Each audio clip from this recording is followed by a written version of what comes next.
Good morning! Let's harvest! So, mag-uulam ako ngayon ng sinigang. So, mag-harvest tayo ng mga ingredients sa garden. So, itong kangkong. Kusa lang tumubo dito, pero sige.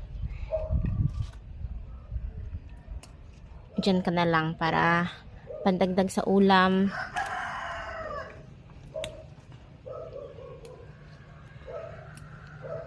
Ayan, di ba? Nakatulong pa siya. Buti hindi ko pinatay.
Ay, ito pala, mas malalaki, pero okay na to. Madami naman.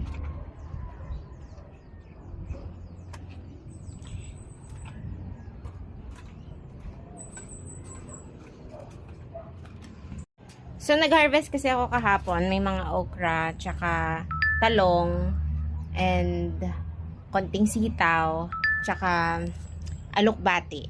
Ano? Alokbati? Alokbati. So, yun na lang yung idagdag ko dyan. Ayun. So, kumpleto na ang aking sinigang.